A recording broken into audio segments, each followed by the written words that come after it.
In this world, there once existed a warrior and a demon king. The warrior was recognized as the hero who fought for the empire, while the demon king, the absolute ruler of the demon realm, was the very one who demanded this battle. The balance of the world revolved around their clash. The warrior had received power directly from the world itself with a single purpose: to eliminate the demon king. On the other hand, the demon king existed to annihilate the warriors who dared to challenge him. Thus, the two forces clashed repeatedly on the battlefield. Meanwhile, other races, such as humans and elves, tried to organize themselves to aid in this war. However, it was also revealed that there were those who served the demon king with unshakable loyalty. During one of the battles, one of these loyal servants sent a human flying with a single kick, causing panic among the others present. These faithful servants were no ordinary beings. They were the commanders. Officially, there were 12 platoons, each led by one of these commanders, known for their brutality and for being the most powerful warriors in service to the demon king. Their goal was clear: to completely destroy the human race. It was said that, in battle, they were practically invincible. Yet even they could not face the warrior on equal terms, and even the most confident among them hesitated to engage him directly. Despite that, the warrior's fate was sealed. He met his death at the hands of the commander of the Zeroth platoon, a demon named Arut. Known as the Demon King's Joker, Arut was the hidden card, the most precious talent at the disposal of the Dark Throne. Shortly after the hero's death, something unexpected happened. A letter of resignation was left on the Demon King's desk, leaving him utterly confused. The king couldn't understand what was happening until Arut appeared and calmly declared that he intended to leave. In shock, the Demon King broke the quill he was holding and stood up abruptly, scattering papers all over the room. One of those papers even hit Arut's face, but he remained calm. The king, desperate, asked if he truly had the courage to turn his back on him, and in a dramatic gesture threw himself at the commander's feet, begging him not to go. The Demon King was visibly shaken. He wanted to know why Arut was doing this. He even wondered if someone in the castle had disrespected the commander, if they had discriminated against him for being human, or if he had been treated unfairly. But in truth, the reason was something else. Although Arut was human, he possessed power superior to that of all other commanders. He was so admired, so feared, and so respected that no one dared challenge him. The king knew this, and that was why he could not comprehend why Arut, his greatest trump card, wanted to leave. Arut, however, clarified that his subordinates had done nothing wrong. This only left the king even more confused. He tried to interpret the commander's expression, but could not understand what was going through his mind. Then Arut, calm and direct, asked if the king intended to kill him. The king was outraged by the idea, saying that he would never do such a thing. He was only trying to understand the situation, shaking the commander's arm in desperation, suggesting that perhaps it was because he had not been sending Arut to the battlefield recently. He knew the commander loved to fight, but his injuries prevented him from continuing at that moment. Trying to calm the situation, Arut asked the king to relax. However, at that moment, a drop of blood trickled from Arut's nose. The king panicked when he saw it and screamed for help, ordering that the doctor be called immediately. He kept repeating that there was a sick patient there, desperate for an answer. Later, the doctor stood beside Arut, treating him with magic. This was Ben, the personal physician of the demon commanders. The king anxiously asked about the commander's condition, and Ben explained that the problem was a result of internal injuries suffered by Arut during his battle against the warrior. They were severe side effects, and Arut's condition was deteriorating. The demon king, impatient and frustrated, replied that he had not summoned Ben just to hear that Arut was dying. He wanted a solution, a definitive cure. He said that if Ben failed, the consequences would be grave. The doctor, already used to such threats, assured him he would do everything possible. The conversation ended there. The king ordered everyone to leave and said they would talk later. Meanwhile, Commander Arut, also known as the commander of the Zeroth platoon, was escorted back to his quarters, as the Demon King had ordered. Everyone obeyed in silence. Dr. Ben held Arut's hand and firmly began to lead him away from there, saying that he would personally escort him. Since the situation was serious, they placed Arut on a stretcher, and everyone who witnessed it looked visibly worried. They whispered among themselves that he was the Demon King's favorite and could not understand what was happening to him. As he was carried away, Arut was lost in his own thoughts. He felt completely trapped. All he wanted was to retire, to live a peaceful and comfortable life, enjoying the money he had saved over the years. But that seemed impossible. Everyone believed that he had killed the warrior and treated him as someone incredibly powerful. For that reason, they placed him on bed rest, lying down with a damp towel on his forehead, as if they were caring for the greatest treasure in the castle. However, Arut knew he was not the feared and legendary being everyone imagined. He was, in truth, Dion Hart, and contrary to what they said, he was not an extraordinary talent. Quite the opposite. He was, in fact, the weakest person in that entire castle. His body was fragile, born human, vulnerable to even the slightest physical or emotional stress. Yet he had somehow become the commander of the Zeroth platoon, considered the most powerful among the Demon King's subordinates. It was all part of a great misunderstanding, sustained by appearances and rumors. The supposed effects of his battle against the hero were merely a convenient excuse. In reality, he knew that if anyone ever discovered the truth about his weakness, he he would be killed without mercy. Amid those thoughts, Dion was suddenly startled and realized that he needed to escape. He was being kept there as a toy by those demons, and if he wanted any freedom, he had no choice but to flee. While he was thinking about it, the door to his room suddenly opened. Eddie, one of the few demons he trusted, rushed in, worried about the commander's condition. Dion asked if it was really him, and if he had already returned from the human realm. Eddie confirmed that he had, and brought with him an object called the mirror cube, though he didn't know exactly what it was for. For Dion, seeing Eddie was comforting. He was one of the rare demons with whom he truly felt at ease. Eddie often visited the human world and returned with small trinkets to entertain Dion and help him endure the boredom of life in the castle. But at that moment, Eddie seemed far more worried about his friend's health than about any gift. He said he had heard that Dion had fainted, and that had alarmed him deeply. With a faint smile, Dion tried to reassure him, saying that he was feeling better now and that it had been his own fault. However, Eddie refused to accept that. He insisted firmly that Dion had saved the entire demon race and should not blame himself. Dion, however, knew that wasn't true. He was well aware that he hadn't been responsible for such a thing. The conversation took a different turn when Eddie mentioned that if Ben didn't find a solution soon, he could end up being punished with torture. Dion reflected that, in the end, Eddie, kind as he was still a demon. Even so, he deeply valued the concern Eddie showed him. He reassured his friend that he would rest as ordered, and Eddie seemed satisfied. Dion thought that demons like Eddie were rare, and he appreciated that kind of bond. He also recognized that the Demon King treated him well, perhaps even too well, and he only hoped that the king wouldn't misunderstand the whole situation and do something foolish out of worry. Meanwhile, in the castle tower, the Demon King was carefully examining the letter left by Dion. He still couldn't fully comprehend what was going on. He muttered to himself that it was impossible to read Arut's expressions, impossible to understand what he was thinking. Even so, he couldn't forget the moment they first met. At that time, the king had stood before the body of the former human warrior, while all the demons around him wondered who had been responsible for defeating him. A young man had emerged from the wreckage of the explosion that had devastated the battlefield, and despite facing such overwhelming power, he had survived. The king looked directly at him and asked for his name. With courage and composure, he replied that his name was Dion Hart. In that instant, the Demon King saw something rare. He thought that such loyalty and bravery should not be wasted, and believed that someone like him should not die without meaning. Since then, the Demon King had begun protecting him intensely. He even admitted to himself that he had recently become overly protective of him, but he couldn't risk sending him on another dangerous mission again. Until one day, Dion Hart came across another document that caught his attention, and that led him to order an immediate meeting with all the commanders. He instructed that everyone be summoned, as that document would surely make one of the demons very happy. Dion could already feel the tension building, and later he was in a terrible mood because the king had summoned him right in the middle of his break. He thought it was always like that. They told him to rest, but soon after, they called him back for meetings. He hated those gatherings, especially because they meant standing face to face with the king, which was terrifying enough, and being surrounded by all the commanders at once made him feel like he was walking straight to his death. His subordinates noticed that Dion wasn't feeling well, and he realized he needed to change his expression. He thought he wasn't even close to being on the same level as the other commanders, so it was better not to provoke any of them. Meanwhile, other demons whispered among themselves, recognizing him as the human everyone talked about. One of the demon women said it was the first time she had seen him in person, while another said that his story was impossible to forget. They recalled the day he killed the warrior and introduced himself as Arut, a name impossible to forget. But Dion thought that wasn't true. What he had said that day was his real name, Dion Hart. The demons were startled, thinking they had offended him, but Dion was only thinking that he hadn't killed anyone, that he was weak, and that those rumors were only making his situation worse. The only advantage in all of this was that no one dared to mess with him, but if the truth ever came out, he would be killed instantly. That's why he needed to escape that place, but for now, he would just pretend to be confident. He walked toward the meeting room, where the guards became visibly nervous at his presence. Dion thought he needed to act like the commander of the Zeroth platoon, so he simply ordered them to open the door. They soon announced that the commander of the Zeroth platoon had arrived, and the king reacted by saying that finally,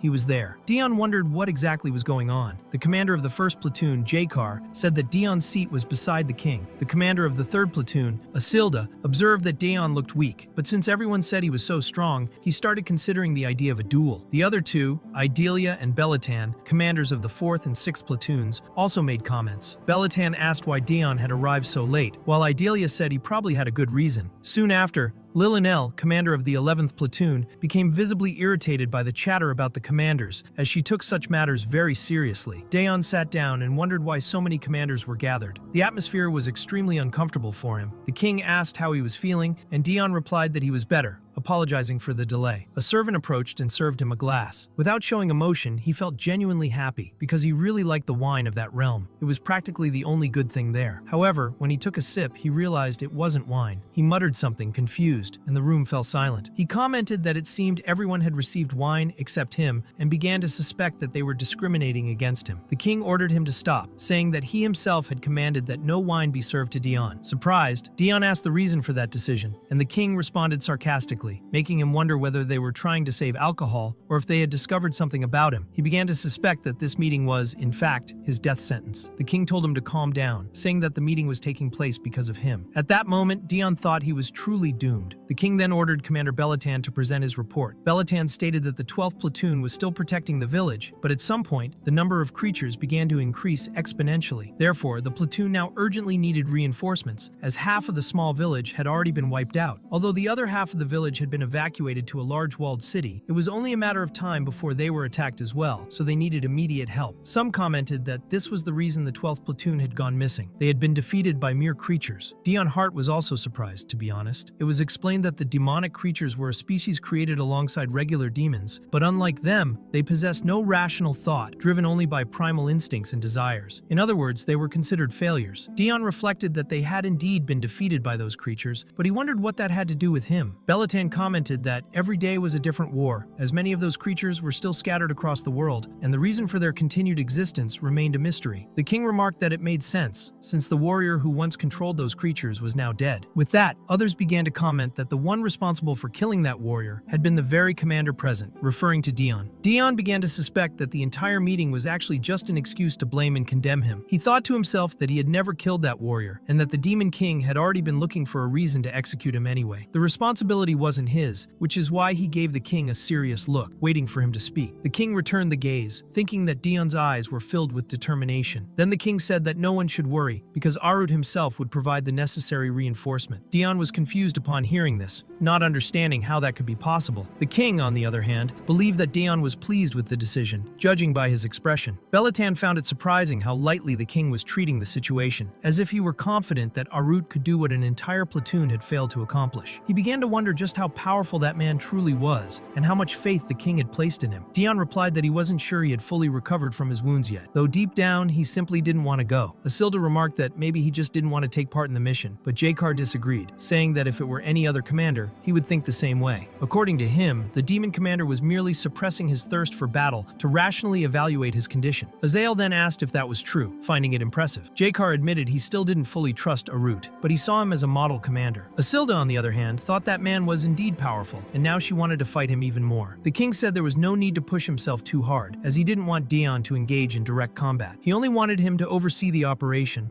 something that didn't seem too difficult. But Dion thought otherwise. He believed it was indeed difficult, and he knew he never would have accepted to go, yet that wasn't the right moment to refuse. So he declared that he had made his decision and would accept the mission, all the while thinking that this was the perfect opportunity to escape that place. Later, already leaving in a carriage from the demon realm, Dion reflected that he had ended up in that situation because he got caught. He had been trying to flee, and because of that, his departure was moved up. The king had caught him packing his things and interpreted the scene as enthusiasm. He said that if Dion was that eager to fight, he could be sent off earlier. Dion, keeping up appearances, replied that he could hardly wait to leave. Dion Hart thought he couldn't reveal his true objective, which was to escape to the human empire. Not that life there was much better. In the empire, there was that crazy emperor who had sent him to deal with the Demon King, and also his older brother, who despised him and wanted him dead. Even so, maybe it would be better to face that than to stay surrounded by such powerful demons. Trying to stay positive, Dion decided to look on the bright side. He had heard the 12th platoon was very competent, especially because of Eddie. If he just showed a bit of authority, the rest of the work would be done by them. Eddie was working on the defenses with another soldier, while Dion thought he really wouldn't have to put in much effort. The Demon King himself had said not to overdo it. With that in mind, Dion decided to enjoy a bit of time for himself. He rummaged through his small item bag and found a bottle of special wine from the Demon Kingdom, produced exclusively there.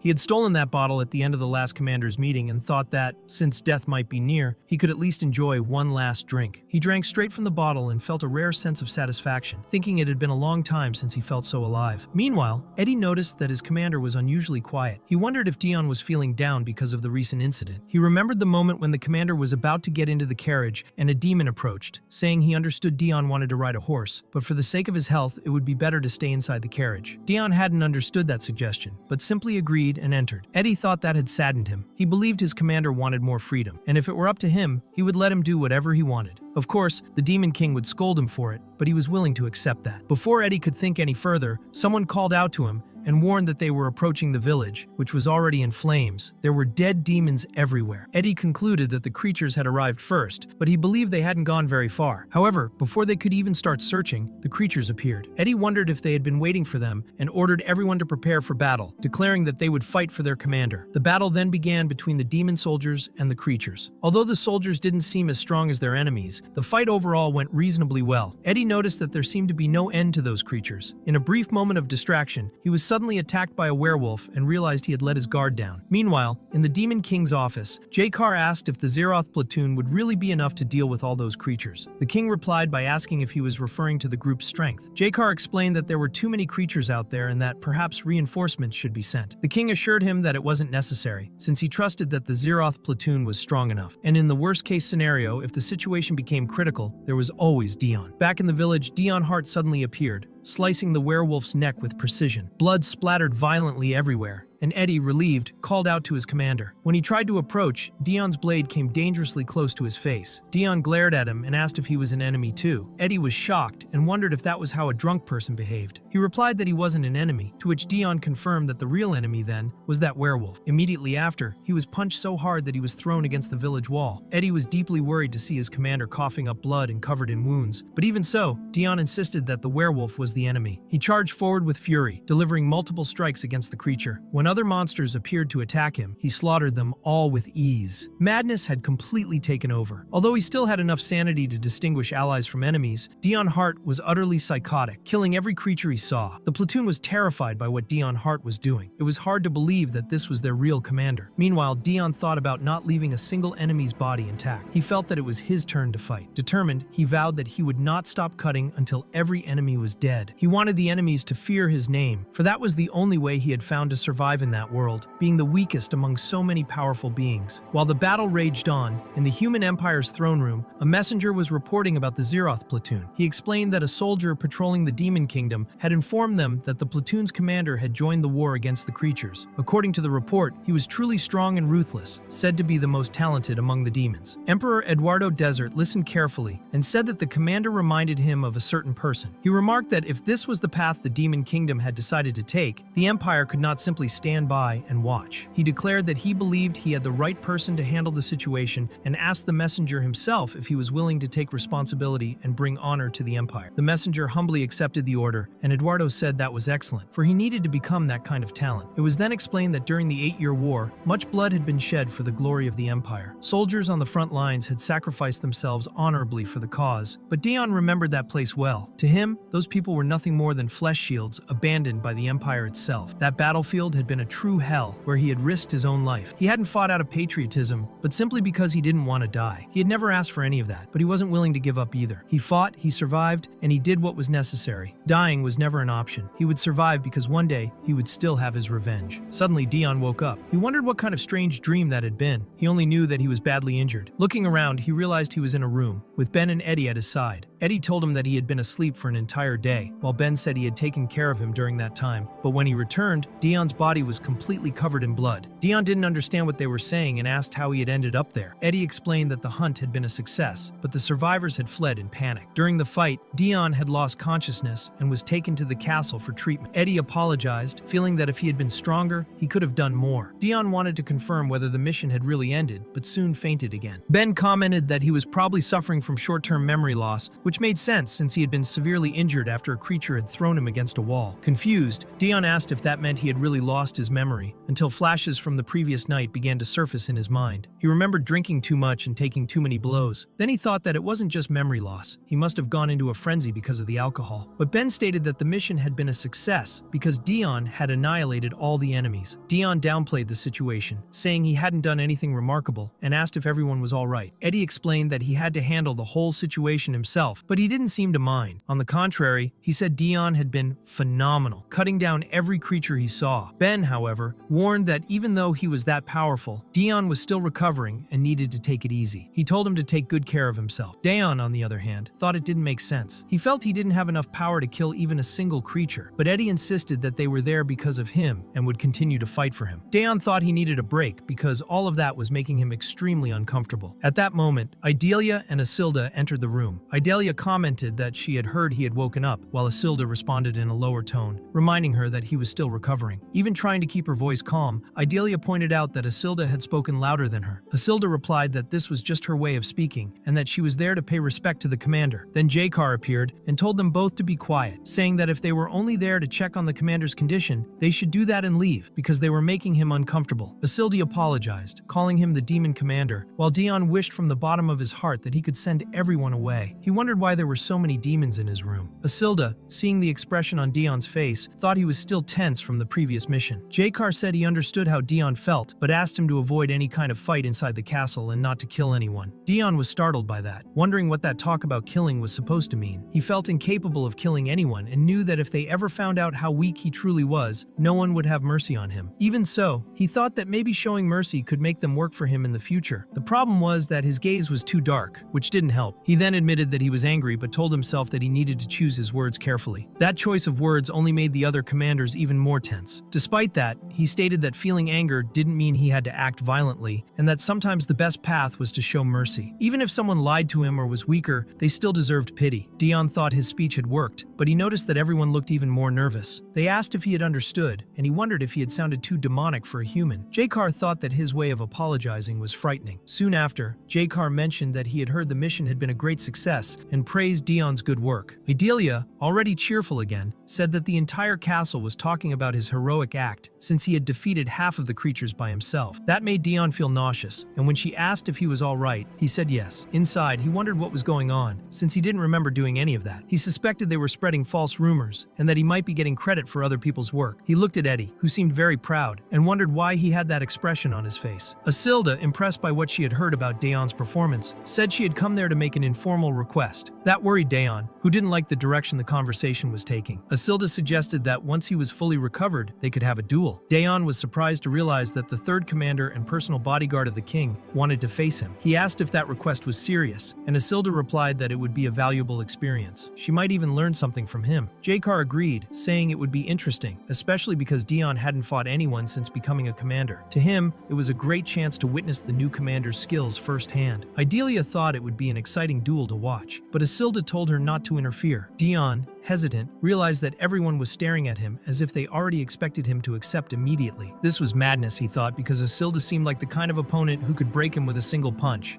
Even so, he replied that it would be better not to accept, since the battle against the creatures was still fresh in his mind, and there was a real risk of dying. He tried to justify himself by saying it wasn't out of weakness, but he couldn't find a good excuse. Isilda asked if he was backing down, which made Dion even more uncomfortable. Jakar commented that he was impressed, saying that even when facing another commander, Dion still showed confidence by claiming to be concerned for his opponent's safety. The two locked eyes, and Dion thought that wasn't exactly true. When Isilda asked if that was the real reason, Dion didn't confirm, but Jakar concluded that he had refused the duel to protect Isilda so that he wouldn't die facing Commander Zeroth. Isilda was taken aback by that, wondering if Dion was really that confident in his own strength, to the point of protecting him. The commander, who had been so sure of himself moments ago, now didn't know what to think. He began to reflect on the level of confidence that man possessed, and started to understand why he was considered the Demon King's greatest talent. Isilda admitted that it hurt his pride, but confessed that he wasn't sure he could win. For that reason, he decided to drop the idea of the duel. He said it didn't affect his pride, and that he was truly grateful for the answer he had received. Dion, surprised, wondered if Isilda had really accepted all of that so easily. Eddie thought his commander was truly incredible, able to earn anyone's respect. Dion, on the other hand, had no idea what had just happened, but somehow it had worked. However, Isilda said he hadn't completely given up and hoped Dion would reconsider the duel, claiming he wouldn't die that easily. Dion, desperate, wished he would just give up for good. Isilda, more excited than ever, said that now that he had made a pact with another commander, he felt even more motivated. He announced that he would go train and spend the entire day doing it. Dion tried to argue that there was no need to go that far, but Jakar only commented that he was already gone. Jakar said that Isilda wouldn't get that idea out of his head anytime soon, but at least he had left,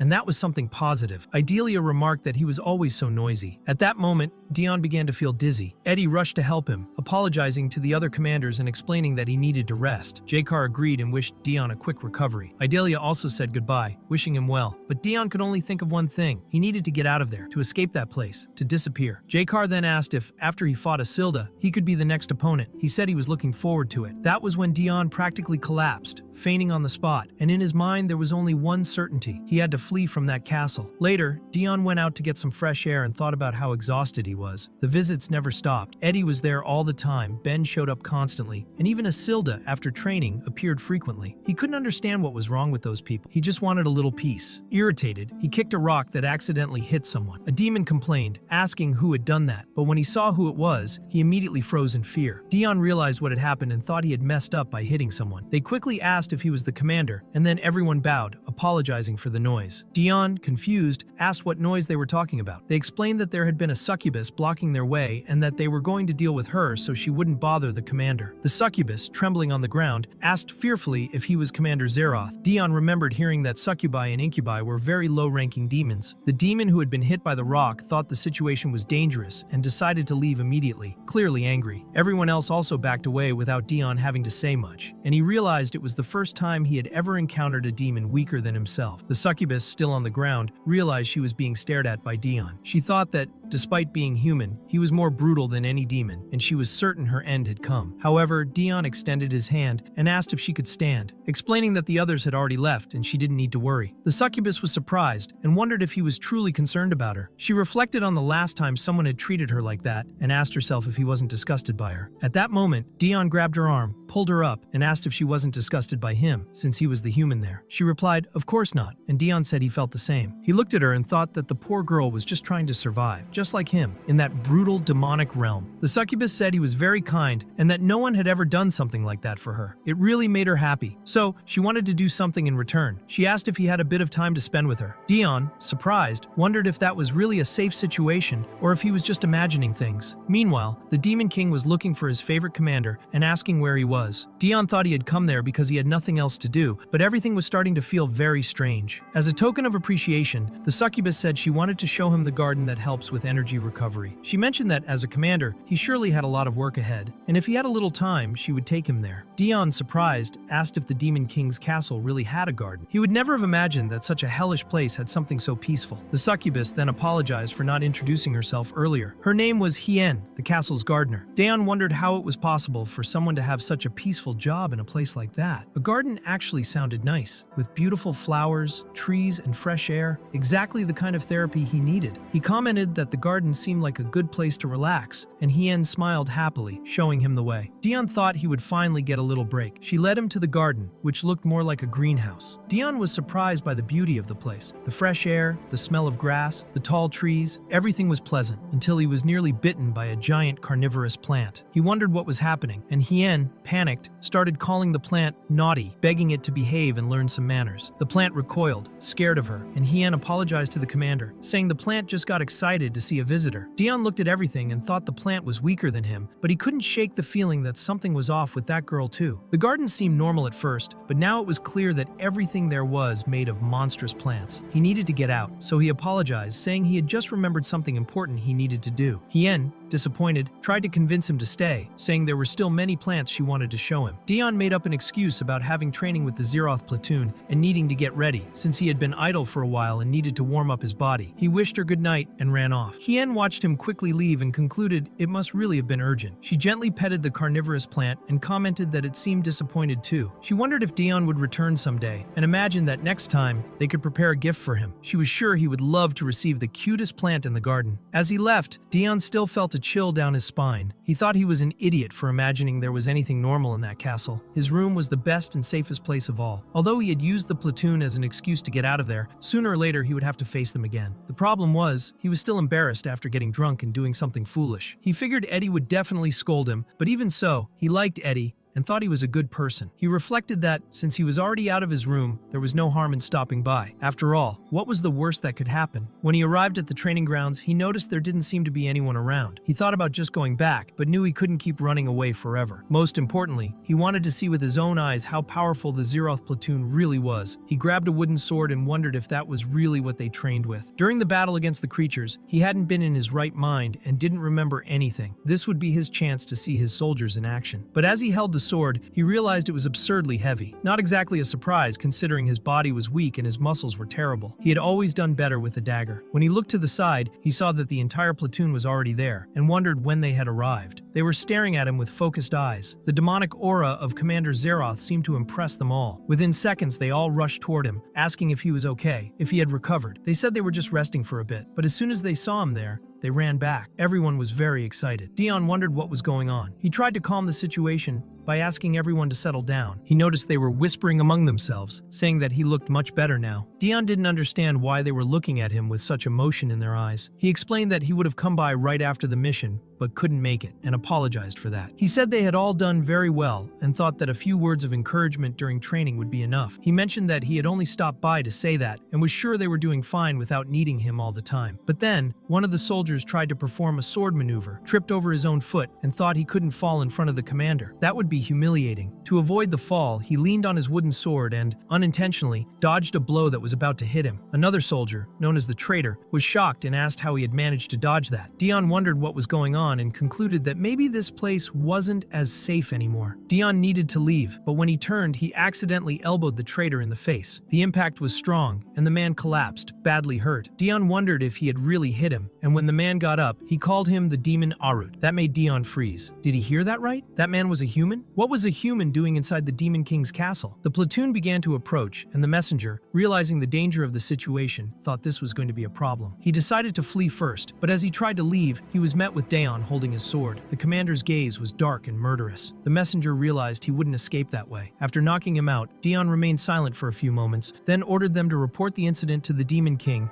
and arrest the man. The platoon responded immediately, obeying without hesitation. As Dion walked away, the platoon remarked that the commander must have been disappointed. They hadn't even realized there was an intruder. One of the soldiers pointed out how incredibly fast and precise Dion had been, going from a casual walk to dodging an attack and countering with impressive strength. They had immediately captured the intruder and began to see Dion as even more exceptional than they had already believed. They had trained so hard to be acknowledged by him, but now saw that he was on a level far beyond anything they imagined. It motivated them even more. They felt they had to train much harder to reach him. Meanwhile, Dion felt pain in his wrist. Just holding that wooden sword had left his arm sore, but the platoon would take care of the rest, so he could rest. Later, he took a nap, and when he woke up, he saw the Demon King inside his room. The king asked if he had slept well, saying he looked exhausted and had slept deeply. Dion asked if it was a dream, and the king replied no, it was real. Confused, Dion asked why he was there. He figured that if the king was in his room, it could only mean something urgent. He asked if it was about the intruder, and the king confirmed, saying they would talk about it, but first they were going to a specific place. They descended together into the deepest dungeons of the castle. Dion imagined the intruder would be there, but wondered why he also had to go. Maybe the king wanted him to interrogate the prisoner. When they arrived at the cell, Dion was shocked by the scene. There were many people down, blood everywhere, and the intruder himself was completely injured. He wondered what had happened during the night. The king told him to look closely at the man's face and asked if he looked familiar. Dion looked more carefully while the prisoner, even weakened, begged them to let him go. The king commented that even though he was human, the man had taken down several demons and clearly got stronger in Dion's presence. Dion wondered if that meant the man was a hero. Then the king explained, when a warrior is about to die in battle against the Demon King, he has two options. The first is to self-destruct, causing massive damage to the enemy. The second is to spread his power across the land, creating what they call hero fragments. Most choose the second option, fearing complete annihilation. The Empire then tracks down and gathers the people who receive these fragments. Those who possess them are called heroes, but only the most talented and accomplished are officially granted the title. These receive glory and honor from the Empire. Dion, however, knew the reality was different. The Empire exploited these heroes to the last drop. The king sarcastically remarked that it was a joke. They had sent a hero to scare him, but he wasn't even an official one, just a hero candidate. Dion silently agreed it was true. If he were a real hero, he would be far stronger. Still, even as a candidate, he was dangerous and was probably sent with a purpose before his death. There was a reason the Emperor had sent someone like that into the Demon King's territory. Dion wondered what the plan behind it all could be. He approached the king with his threatening aura and asked if he could speak to the man alone. The king agreed and said he would wait outside. Daeon thanked him, promising he wouldn't take long. He believed that man wasn't there to deliver a message, but rather to kill him. Once they were alone, the hero candidate looked at him and, with disdain, called him Daeon Hart, damned traitor. Daeon was shocked by those words. The candidate stated that the emperor had trusted him, that he had become a hero, but that he betrayed the empire and sided with the demons. Daeon found that interesting and realized at that moment that he had been discarded. The candidate denied it, saying he was only there to kill the traitor, but Daeon replied that calling him that was proof the emperor had abandoned him. The emperor had sent him to die, and his majesty knew it all along. Daeon explained that the emperor was fully aware of why he was there and what his mission was. He had been ordered to eliminate the traitor and sent to such a dangerous place. The candidate, shaken, asked if the emperor had really abandoned him, and Daeon confirmed it, telling him he could think about that before dying. The candidate shouted that he had done everything for the empire, that he would never forgive him, and that he would kill him, but Daeon only found it amusing how fragile loyalty could be. Silently, he thought that perhaps he had wasted too much time on someone like that. The king then asked if he was finished. By Daeon's expression, it was clear he was. The king decided that the prisoner might still have some use and commented that perhaps he could be turned to the advantage of the demon realm. Daeon replied that the decision was up to the king, but in his opinion, it was better to kill him. The king agreed, saying that would be his judgment, but in return, Daeon would have to do him a favor. Daeon had already expected something like that. The king explained that Jaikar had sent an emergency request from the front lines, where they were fighting against the true hero. Although Daeon didn't want to get involved, the king said that heroes and demons could never coexist. Daeon reflected that if the one fighting at the front wasn't just a fragment abandoned by the emperor, but the real hero, then the demons stood no chance. The king, noticing his curiosity, told him this would be the perfect opportunity to find out what the emperor was truly planning by sending a fragment of a hero directly to the demon king's castle. Daeon seemed to snap out of a sudden trance and wondered how long he had been there. The king ordered him to go upstairs and prepare to depart. Daeon asked where exactly he was going. Later, already dressed and with the carriage ready, he reflected that he couldn't remember what had happened after descending into the dungeon with the king. Those memory lapses were starting to affect him. All he could recall was that the intruder would be executed and that the king had sent him to the front lines. Eddie showed up and said everything was ready for departure. Daeon thought he had no choice but to go. A new hero had appeared, and he was also curious to know who it was. The demon king had been right about his curiosity. Eddie believed the hunt against the creatures had rekindled his commander's spirit, but not fully. From the look in Daeon's eyes, it seemed like he was going on vacation. Then Lillinelle suddenly appeared, saying she had missed him a lot. Daeon wondered what exactly brought her there. She looked like an innocent little girl, but he knew she was incredibly powerful, second only to the demon king. With some shyness, she explained that she had heard he was going to the front lines and wanted to give him a gift, a necklace. Daeon thought the necklace was very delicate and wondered why she would give him something like that. Lillinelle said she had cast a defensive spell on it that could protect him from death. He thanked her and figured there was no reason to refuse. Without realizing it, he began gently patting her head and soon realized he had gotten carried away, but she seemed to be enjoying it very much. Although it had been strange, he was glad she liked it. Eddie also thanked her. He said he had great confidence in his commander, but still worried about the traumas and potential consequences of a battle against a true warrior. Lillinelle smiled, saying he was very kind to the commander and asked him to protect him at all costs. Eddie assured her she could count on him. Daeon, with no patience for that emotional exchange, asked the two of them to cut it out. Eddie, relaxed, said he would escort him. Daeon then became thoughtful. Trauma from fighting a hero? Daeon thought it hadn't been him who killed the hero, while Lillinelle waved toward the carriage to say goodbye. At that moment, Daeon reflected that he hadn't tried to stop the warrior's self-destruction because even he wouldn't have survived that explosive force. At that time, he was merely the hero's travel companion. During the journey into demon territory, many lives were lost along the way, and that still haunted him. In the middle of his memories, someone had stopped to talk to him. It was the warrior himself who asked him to stay behind. Daeon asked if that meant the warrior intended to go on alone, and the hero confirmed. He said he wouldn't put everyone at risk because,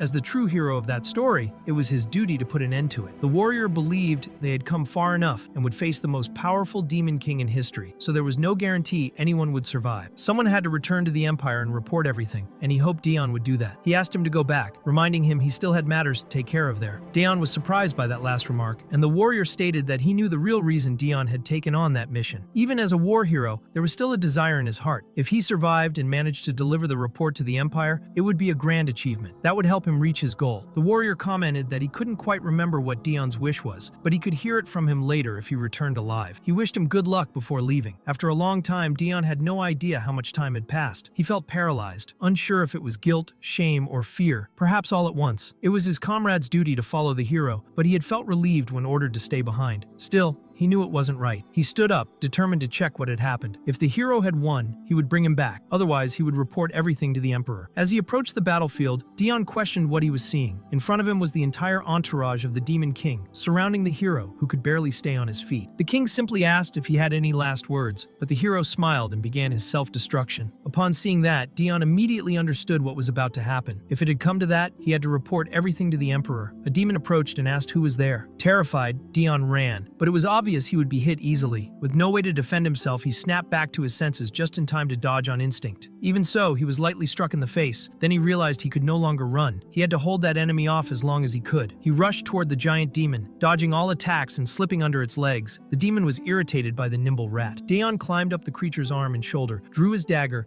and struck a vital point in the neck. However, the enemy survived. The skin was too thick. Suddenly, the ground began to collapse as if an earthquake had struck. The demon and Dion, with the dagger still lodged in, plummeted together at full speed into the battlefield. The surrounding demons were alarmed, not understanding what was happening. Amid the smoke, Dion emerged staggering and nauseous. He wondered what had happened to the ogre. He thought the impact of the fall had killed the enemy with his blade, but he quickly realized that wasn't the most important thing. He was in a terrible position, right in the center of enemy forces. The demons began murmuring. If the 7th commander was dead, who was this man? How had he defeated such a powerful commander? Dion realized in horror that he wasn't just surrounded by enemies. He had killed one of their leaders in front of them all. Dion wondered if the man standing still and staring directly at him was really the Demon King. Before he could react, he heard the warrior's voice asking why he was there. The warrior knew he was going to self-destruct and questioned if Dion hadn't understood that. Feeling guilty, Dion admitted he had failed his mission, but the warrior disagreed. He revealed that he wanted to live more than anyone. Dion was confused, wondering if the warrior had interrupted his own self-destruction. The warrior, in turn, thought that contrary to what many believed, Dion was kind and gentle. That is why he wanted him to be the next warrior. He asked the heavens if the world was watching and sincerely pleaded for his wish to be accepted, for Dion to live. He began to shine intensely, touched Dion's shoulders, and begged for the power to be transferred. The light concentrated on Dion, who began to glow. The Demon King observed and wondered if it was another self-destruction, but quickly realized it was not. It was a power transfer, something that should not have been possible. The warrior died at that moment. Dion then reflected that the fool had stopped his own explosion just to transfer the power, something forbidden to warriors. Carefully, Dion laid his former comrade's body on the ground and for a brief moment believed something grand would happen, but nothing changed. He was still the same weak person as before. Meanwhile, the demons nearby questioned if that human had killed the warrior. One of them affirmed it, saying he had interrupted the explosion and, judging by the blood in his mouth, had even taken a hit. Dion thought about the blood he had coughed up and suspected it was from the fall off the cliff, but soon realized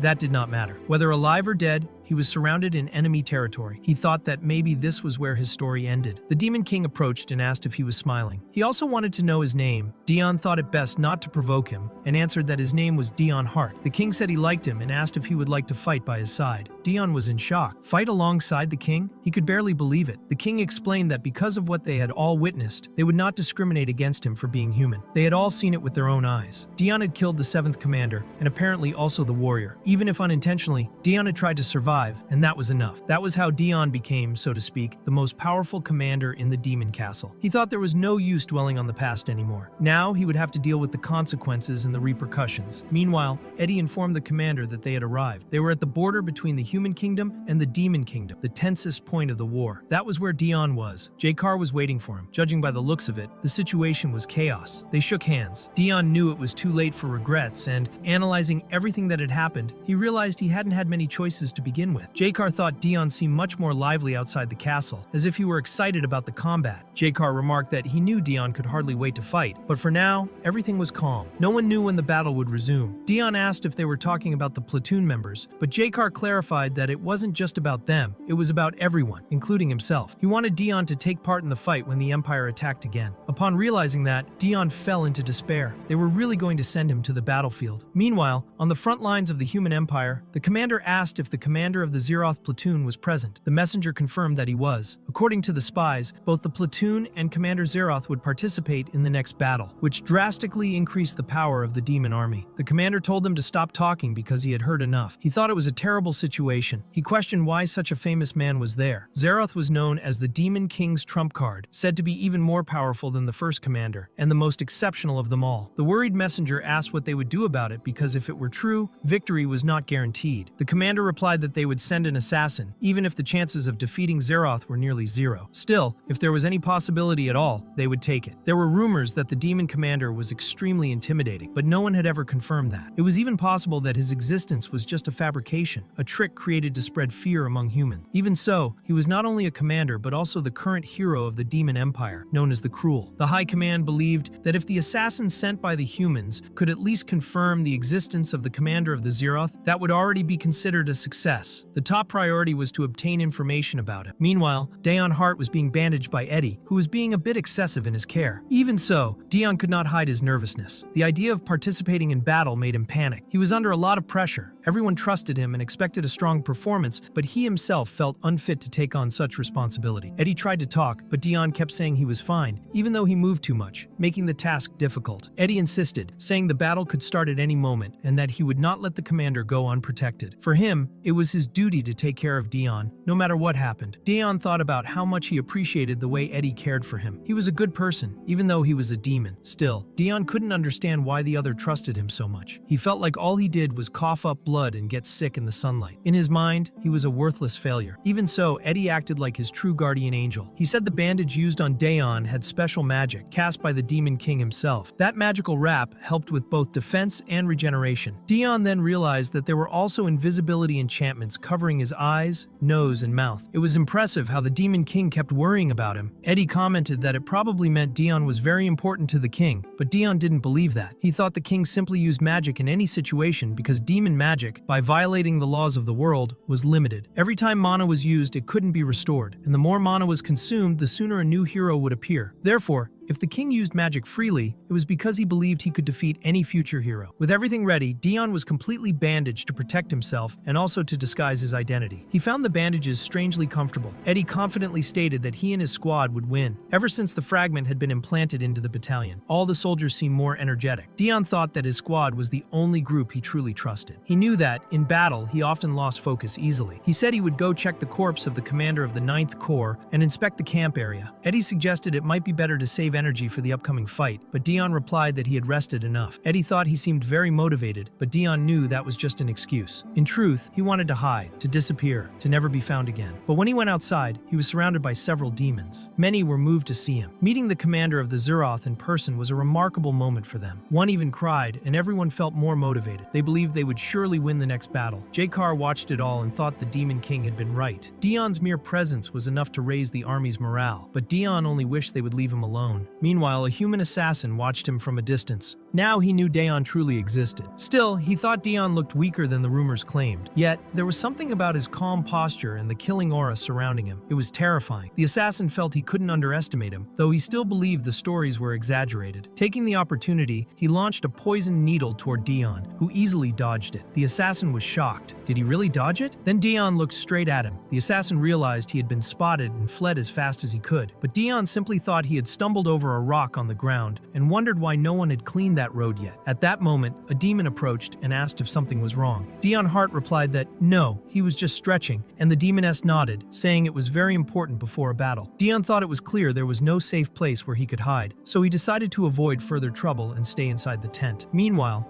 the human assassin, still watching from afar, wondered if Daeon had noticed his presence. He thought about whether Daeon had reported that there was an intruder or was just pretending there was no one. He considered the possibility that Daeon would not come back and imagined that maybe this was his last chance to kill him. Soon after, Eddie was surprised to see the commander returning so quickly. Daeon also thought he had come back too fast, but he took the chance to ask if Eddie knew anything about the new hero in the human camp. Eddie mentioned he had heard that the second commander was trying to gather information about him, but all they knew was that the hero kept his face hidden beneath a helmet and was an exceptional swordsman. Meanwhile, the assassin was still watching from above, trembling nervously. He didn't know whether to finish the job or retreat and report back to the Empire. Dion, on the other hand, sat at the table and was surprised to see a bottle of alcohol there. He thought Eddie had started drinking as soon as he left, but but Eddie explained that wasn't the case. He had left the drink there for the commander. That reassured Dion, who asked if he could drink it. Eddie agreed, reminding him that even in a war zone, a sip to warm the body was fair. Dion was pleased with the drink, and Eddie, watching him, thought he had been worried before, but now it seemed everything would be fine. However, Dion heard a strange noise and looked back but saw no one. He told himself it was nothing. What he didn't know was that the assassin had poured a deadly poison into the cup. When Dion lifted the cup to his lips, the assassin believed he would finally kill him. But in the middle of the sip, Dion suddenly stopped. Eddie asked if something was wrong, and Dion instinctively threw the cup away, shattering it on the ground. The assassin was in shock. Dion remarked that there were insects everywhere, but then realized what he had done. In fact, he had only tried to swat a fly that flew right in front of the cup at the exact moment he was about to drink. By accident, he ended up tossing the cup away. Not understanding how that happened, he apologized to Eddie, saying he hadn't meant to do that. Then, both of them heard a strange sound coming from the broken cup. The liquid seemed to melt the ground. Eddie quickly realized it was poison. Observing the area, he noticed a part of the ground with less dust, indicating that someone had passed through there. He understood that there was an intruder in the camp. As the sun rose, the assassin decided to flee in fear, knowing he had to report everything to the Empire. Now he was certain. The rumors about the commander of the Zeroth were true. He was extremely dangerous. Later, Jakar informed the others that an intruder had attempted to assassinate the commander of the Zeroth. Many questioned if Dion had really been the target. They wondered how someone had managed to infiltrate the camp. Jakar said the intruder would be punished later, but for now, everyone needed to guard the perimeter in case there was another spy. Dion, observing everything, thought he really could have died. Eddie, downcast, approached and said that because of his incompetence, he had almost let his commander die. Dion replied that, in truth, he was surprised even Eddie hadn't noticed the invader's presence. He acknowledged that the assassin was skilled and lamented not even getting to take a sip of his drink because of him. Eddie, deeply remorseful, said he would accept any punishment. Dion then asked if the bottle used had been new, and Eddie confirmed. With that, Dion concluded that the poison had been in the cup, not the bottle, and asked what the problem was in drinking it then. Meanwhile, Cruel, the new hero of the human empire, was analyzing the situation. He realized that the commander of the Zeroth truly was dangerous, as even the assassin, who was extremely experienced, had returned petrified. Now that they had confirmation that the commander actually existed, they needed to send someone strong enough to defeat him. The messenger asked if he was referring to the other hero of the empire, and Cruel said yes, but for now, that hero wasn't available. Faced with this, the group decided to retreat. The messenger warned that by doing so, the demons might think they were backing off out of fear of the commander. They would be underestimated, but Cruel made it clear that if they stayed and were pursued, death was guaranteed. It made no sense to remain there. It was even advantageous to be underestimated by the demons because, at the right moment, they would fall. Cruel believed the message would be passed on, and the messenger confirmed he would inform the entire army. Cruel had been tasked with reclaiming the land the demons had taken. Their mission wasn't to invade demon territory. They had already taken back what, according to him, was rightfully theirs. For that reason, he said there was no point in starting a conflict now, and that was the message the messenger should deliver. Cruel thought he wouldn't ruin his debut as a hero. It had taken him a long time to get where he was, and he only hoped the commander of the Zeroth wouldn't cause any trouble. The messenger commented that he had heard this commander rarely participated in battles, which Cruel considered good news. However, before he could say anything else, another messenger arrived, announcing that the demon army was advancing, and the one leading them was none other than Arut, the commander of the Zeroth. That left Cruel terrified. In that moment, he realized everything was spiraling out of control. Meanwhile, Dion was on the battlefield, smiling psychotically as he killed everyone in sight. He grabbed another weapon and tore off a human's hand, leaving the man in despair. Another human, still alive and being held by Eddie, thought that Dion was completely drunk. Still, thanks to him, the demons held a clear advantage. The last remaining human looked at Dion and murmured, "That man could only be the devil himself. If he wasn't the devil, then he didn't know what he was. He was afraid, didn't want to fight, but knew that if he didn't, he would die." He looked at a nearby corpse and thought he would end up the same. Mentally, he begged for someone to come save him. Dion calmly approached and said that standing still wouldn't help, that he had to do something, anything, to survive, or death would come faster. But in that moment, he was hit by a magic blast and thrown against a tree. The human who had been about to die was in shock. Eddie immediately ran to Dion, desperate, and came face to face with a new enemy. The one responsible for the attack was the hero, more specifically, Cruel, who stated that he had hoped to kill him with a single blow. Eddie was surprised to see the hero there and worried about the condition of his commander, who had only survived thanks to the necklace he had received from Lillinel. He remembered the spell placed on the necklace, an enchantment created specifically to prevent Dion from dying from a single blow. The hero was still standing before them, and the human soldier who had previously been terrified now cried with relief upon seeing his hero. He believed salvation had arrived, but Dion simply stood up, approached, and slit his throat. The soldier's head rolled across the ground as Dion passed by in silence, saying that so this was the new hero. Cruel confirmed confirmed that was what people were calling him. Dion replied that he had heard quite a lot about him, but there was something strange in his voice, something extremely familiar. They had met before. He asked why he wouldn't remove the helmet. Cruel answered that he would not remove it in front of enemy forces, which made Dion mock his response. However, Cruel also found Dion's voice familiar, even though he was sure he had never met the Zereth commander before. Dion, in turn, decided that in that case, he would remove the helmet himself and move so fast that the hero barely managed to dodge. He only avoided the dagger in the nick of time by ducking. Cruel realized Dion was incredibly fast, but still managed to deflect the attack with his sword. Both stepped back, and Dion commented that the dodge wasn't bad. In response, the hero lunged forward, trying to strike with his sword, but Dion easily blocked it with his dagger. He remarked that people were too generous to call him a hero, as he wanted to see if he truly had the power of one. Cruel, irritated, said he didn't need his opinion. He was beginning to understand that Dion was fast, but his attacks were still light. He took advantage of an opening and managed to disarm him, sending the dagger flying. He noticed that Dion was clearly exhausted, his hand trembling. Cruel realized this was his chance, as Dion was running out of energy. Even so, the commander wasn't defenseless. He drew his other dagger to block the next blow, although he was beginning to feel the weight of the fight. With effort, he landed a kick in the hero's stomach, throwing him back. Cruel was surprised and wondered if that man had been holding back. It seemed Dion really didn't want to fight to the end. Dion asked if the hero had noticed already. He said the fight had been fun, but that was enough for today. Cruel disagreed and responded that the battle wasn't over yet after all. Dion had invaded human territory first. Dion explained that the fight was already over. He had killed the commander of the 9th platoon, and even if the hero returned without any accomplishments, simply crossing into demon territory would already be a symbolic victory. He said there was no need to keep wasting energy and asked why they couldn't just defend their own lands. Dion's words made Cruel hesitate. He acknowledged that the enemy was right. It was wiser to retreat and avoid a greater conflict, though he thought that if he insisted a little longer, he might be able to defeat him. However, Dion noted that the hero was too obsessed with fighting and said maybe not even his own soldiers wanted to continue. When Cruel looked back, he saw the army was exhausted and full of wounded. He realized he had lost control of the situation for a moment and decided to retreat. Even if he didn't want to admit it, Dion was right. Cruel announced the retreat and said he hoped never to see him again. He ordered his army to fall back, and soon the battlefield was silent. On the demon side, the celebration began. They had driven out the humans and trusted the commander's judgment. Even so, Jakar wondered if retreating was really the best choice. The Empire had lost a large portion of its army, and it seemed like the perfect time for a counterattack. Still, he trusted that Dion had a solid reason for ordering the withdrawal and did not question his decision. Jakar approached and praised the commander's actions, saying he had done well. At that moment, Dion collapsed onto Jakar, completely exhausted. His body trembled, and he felt a burning sensation. Jakar was shocked to realize he had fought all this time in such a terrible state. Not even the enemy had noticed his condition, and yet he had fought the hero on equal footing. Ben and Eddie ran to him, worried about the commander's condition. Jakar thought that if Dion had been defeated, the entire morale of the demon army